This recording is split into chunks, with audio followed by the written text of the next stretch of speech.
adalah gembalaku, takkan kekurangan aku. Ia membaringkan aku di padang berumput hijau. Saudara-saudari yang terkasih di dalam Kristus, selamat pagi. Salam jumpa lagi dalam Sabda Siap Saji Selasa 23 Juli 2023, hari biasa pekan ke-16. Marilah kita berdoa dalam nama Bapa, Putra dan Roh Kudus. Amin. Allah Bapa yang Maha Penyayang, Engkau berkenan menuntun kami umat-Mu dengan tongkat gembala yang kokoh. Jauhkanlah kami dari segala mara bahaya dan terimalah kami kembali bila kami bertobat dari dosa dengan pengantaran Tuhan kami Yesus Kristus Putra-Mu yang hidup dan berkuasa bersama Dikau dalam persatuan Roh Kudus Allah sepanjang segala masa. Amin. Tuhan bersamamu dan bersama rohmu. Inilah Injil Yesus Kristus menurut Matius. Dimuliakanlah Tuhan.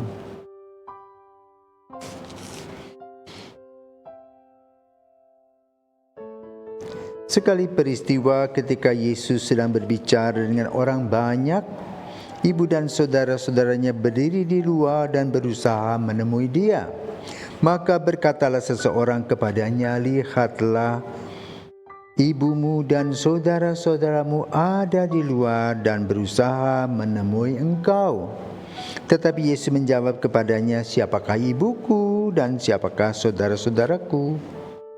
Dan sambil menunjuk ke arah murid-muridnya, Ia bersabda, "Inilah ibuku, inilah saudara-saudaraku. Sebab siapapun yang melakukan kehendak Bapa-Ku di surga, dialah saudaraku, dialah saudariku, dialah ibuku." Demikianlah sabda Tuhan, terpujilah Kristus. Saudara, selamat pagi. Injil pada hari ini membicarakan tentang siapakah ibuku, siapakah saudaraku, siapakah saudariku. Bagi Yesus, Ibu Maria itu jelas ibu yang mengandungnya. Dengan sebuah pengalaman iman dan pengalaman ilahi yang diuraikan oleh Lukas, di mana Maria diberi kabar oleh malaikat Tuhan. Jadi kehamilannya bukan sembarangan, tetapi betul-betul Maria dikuduskan oleh Allah untuk mengandung putranya. Maka Maria bisa bertahan dalam banyak kesulitan karena ia tahu bahwa semua yang ada adalah bagian dari karya keselamatan. Maka tentu saja manakala Yesus setelah berumur 30-an tahun pergi mewartakan kabar gembira, Maria memberikan dukungannya dan bangga karena apa? Yesus ingin meluruskan orang-orang yang hidupnya tidak karuan. Orang-orang yang selalu mencuri, koruptor, kemudian orang-orang yang semena-mena dengan kuasanya, orang-orang yang menggunakan hukum rimba, sehingga melahirkan penindasan-penindasan. Dan penindasan-penindasan yang ada bisa terjadi cacat-cacat. Maka Yesus menyembuhkan banyak orang. Yesus mengajar banyak orang. Yesus meluruskan dengan kritik-kritik yang membangun. Yesus juga memberikan kesempatan kepada semua orang, khususnya juga kepada para murid, untuk terus belajar melihat kasih dan kebaikan Tuhan. Maka secara prinsipil Yesus sudah tahu siapakah ibunya. Nah, dalam pertemuan kali ini ada dua hal yang bisa kita amati. Bagaimana pandangan orang secara positif atau pandangan orang secara negatif. Nah, secara negatif digambarkan bagaimana kelihatannya Yesus itu cuek-cuek sama ibunya. Maka ada sebagian orang mengatakan, kok repot-repot berdoa kepada melalui Maria, kok repot-repot, tidak perlu. Nah, itu dasarnya di sini. Lihat, Yesus berkata tentang ibu dan saudaranya seperti itu dalam Injil Matius ini, bab 12 ayat 46 sampai 50. Itu yang negatif. Tidak menghargai pilihan Tuhan. Kita merasa sok hebat. Ya. Nah, sekarang dari sisi positif. Dari sisi positif, Yesus tadi sudah dikatakan tahu secara prinsipil siapakah ibunya. Dan dia tahu bahwa dia mengandung dari Roh Kudus, hidupnya saleh, hidupnya luar biasa.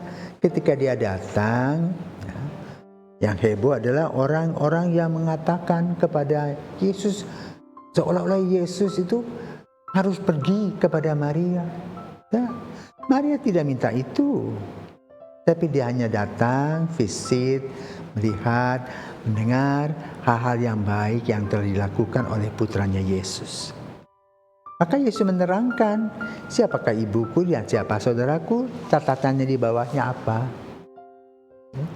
Sebab siapapun yang melakukan kehendak Bapa-Ku di surga, dialah saudaraku, dialah saudariku, dialah ibuku. Maka lalu, apakah kita menyanggah kata-kata siapakah ibuku? Nah, Yesus hanya ingin membuka mata bahwa ibunya hebat, ibunya teladan. Maka lalu dia juga tidak mau pamer tentang ibunya. Ingin mengajar kepada para murid, khususnya para ibu-ibu itu, agar sebagai seorang ibu berperan sebagai ibu yang betul-betul ibu, yang penuh dengan cinta kasih, pelayanan dan pengorbanan seperti yang dilakukan oleh ibunya. Tidak perlu Yesus bertemu dengan ibunya, ya, apalagi dengan cipika-cipika, tidak perlu. Tetapi yang paling penting dan perlu adalah apa? Dia ingin menerangkan bagaimana karya doa bundanya Maria yang luar biasa yang ingin ditampilkan. Karena apa? Maria adalah pelaksana sabda Allah dan yang mengatakan fiat-Nya dengan untuk mengajar kita bahwa seorang manusia yang taat kepada Tuhan pasti akan memberinya yang terbaik kepadanya. Seperti yang dialami oleh Ibu Maria. Sebagaimana dikatakan oleh Yesus, ibuku adalah yang melaksanakan sabda dan kehendak Tuhan. Semoga kita mengambil dari sisi positif apa yang dikatakan oleh Yesus, siapakah ibuku, siapakah saudara-saudaraku. Selamat pagi, Tuhan memberkati.